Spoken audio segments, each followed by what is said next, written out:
አንድን ሀገር የሚያሰኛት መሬቷ ወይስ ህዝቧ? ምናልባትም ይህ ጥያቄ አስመራ ላይ ለሚገኙት የኢሳያስ አፈወርቂ አስተዳደር የወቅቱ ትልቁ የራስ ምታት ሳይሆን አይቀርም።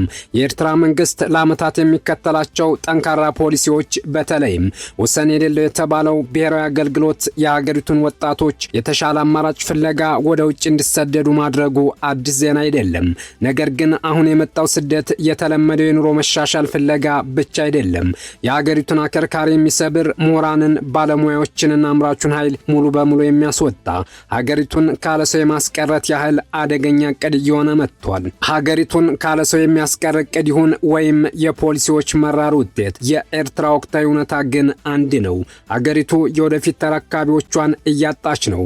ኢሳያስ አፈወርቂ መንግስት የወጣቱን ፍልሰት ለመግታት ጠንካራ ማሻሻዎችን ያደርጋል ወይስ በተለመደ ጸጥታ እቅድ ብቻ ይቀጥላል የሚለው የሁላችንም ጥያቄ ነው። እስከ መጨረሻው አብራችሁን ቆዩ። በርካታ ሀገራት በተለይ ምዕራባውያን የኤርትራ ስደተኞችን ይቀበላሉ። የሚቀበሉት በሀገራቸው ነጻነት የላቸውም፣ አስተዳደሩ አይመችምና መሰል ሰበቦችን በመፍጠር ነው። የፕሬዝዳንት ኢሳያስ መንግስት ግን ይህን አይቀበለውም። ሀገሪቱን ካለተተኪ የማስቀረት ሴራ ነው ባይ ነው። ኢትዮጵያውያን ጭምር በተለይም ትግረኛ ተናጋሪ ኢትዮጵያውያን ኤርትራዊ ነን እያሉ ጥገኝነትን እስከ መጠየቅ ደርሰዋል።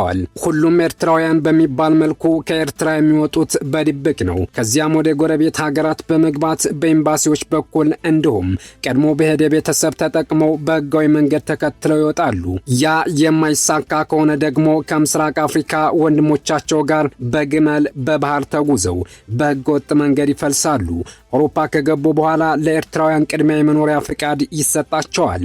በዚህም ምክንያት በተለያዩ አውሮፓ ሀገራት በርካታ ኤርትራ ዲያስፖራዎች እንዲኖሩ አድርጓል። ይህ መሆኑ ኤርትራ ከውጭ የሚላክ ገንዘብ ከፍተኛ ገቢ እንድታገኝ እያደረጋት ቢሆንም ነገር ግን ደግሞ ሀገሪቱን በሌላ በኩል አደጋ ውስጥ ጥሏታል።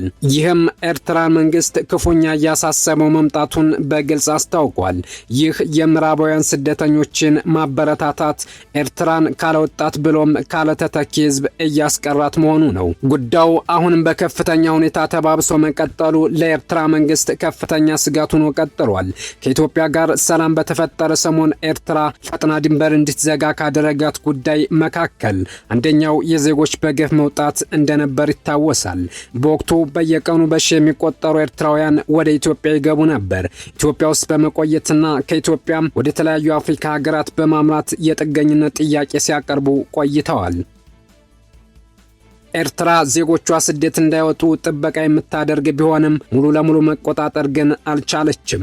የሰውን ልጅ ምንም ያክል አጥር ብትተክል ሙሉ በሙሉ መቆጣጠር እንደማይቻል ኤርትራ አንዷ ማሳያ ናት። ኤርትራ ውስጥ ወጣቶች የሚሰደዱት ብዙ ምክንያት ቢሆንም በዋናነት ግን በሁለት ምክንያት ነው ይባላል። አንደኛው የሀገሪቱን ግዳጅ ውትድርና ለማምለጥ ሲሆን፣ ሁለተኛው ደግሞ ኢኮኖሚያዊ ጉዳይ ነው። የኤርትራ መንግስት ግን ይህን አይቀበልም። ዜጎች የሚሰደዱት አውሮፓውያን ማማለያና ሴራ ነው ባይ ነው። የኤርትራን ወጣት ሀገሩን ጥሎ እንዲፈልስ ለማድረግም ኤሊጂቢሊቲ ጋይድላይንስ የሚል መመሪያ ተዘጋጅቶ በስፋት እየተሰራበት መሆኑን ይናገራሉ። ጉዳዩ ለኤርትራ ህልውና አደጋ እየሆነባት መጥቷል። ሀገር ካለ ሰው ሀገር አይሆንም። ወጣቶች በብዛት ሲሰደዱ ኢኮኖሚ ይጎዳል፣ ጧሪ ይጠፋል፣ ሰራዊት ይዳከማል፣ የመንግስት አቅምም አደጋ ውስጥ ይወድቃል። ኤርትራ በምዕራባውያን ማዕቀብ ምክንያት ኢኮኖሚያዊ አደጋ አይደለም። ኤርትራ ነጻነቷን አስበልጣ ግን በሌላው ጉዳይ ከፍተኛ ዋጋ የከፈለችና እየከፈለች ያለች ሀገር ናት። ኤርትራ ከኢትዮጵያ ለመለየት ለ30 ዓመታት ያካሄደችው ጦርነት በአፍሪካ እጅግ ረጅምና መራ ከሚባሉ ጦርነቶች መካከል ከፊት የሚቀመጥ ነው። ኤርትራ በኢትዮጵያ አቆጣጠር በ1983 ሀገር ከሆነች በኋላም ከ20 ዓመታት በላይ ከኢትዮጵያ ጋር ያዝለቀቅ በሚያደርግ ጦርነት ቆይታለች። ባለፈው የኢትዮጵያ ጦርነትም እንዲሁ ተሳትፎ አድርጋለች። የትኛውም ኤርትራዊ ለሀገሩ በውትድርና ማገልገል አለበት። ብዙ ወጣቶች እንዲሰደዱ ምክንያት ሆኗል የሚባለው አንደኛው ይህ የውትድርና ግዳጅ ነው ተብሎ ይታሰባል። እያንዳንዱ ኤርትራዊ ገደብ የተቀመጠለትን የትምህርት ጊዜ ሲያጠናቀቅ ግዴታ ሳዋ ወታደራዊ ማሰልጠኛ ገብቶ ሀገሩ የምትጠይቀውን ግዳጅ ይፈጽማል። ኤርትራ ውስጥ በተለይ በፖለቲካ ቀልድ የለም። ምንም አይነት ተቃዋሚ ፖለቲካ ማደራጀት አይቻልም። መንግስትን መቃወም፣ ምርጫ ማካሄድም አይቻልም።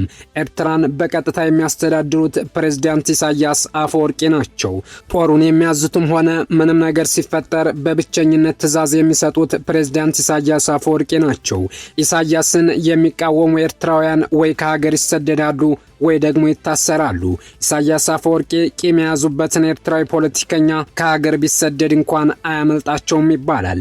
አንዳንዴ አሜሪካ ያሉ ኤርትራውያን ፖለቲከኞችን ጭምር በደህንነታቸው አማካኝነት ያገኟቸዋል። ኢሳያስ ሀገር ሻጭ የሚሏቸውን ፖለቲከኞች በኮንቲነር ውስጥ ያስራሉ ተብለው ይታማሉ። ይህ ኮንቲነር ከ60 እስከ 70 ዲግሪ ድረስ ሙቀት ያለው ነው። ኤርትራ ውስጥ ኮንቲነር እንደ እስር ቤት ያገለግላል። መቃወም በኤርትራ ፍጹም የተከለከለ ነው።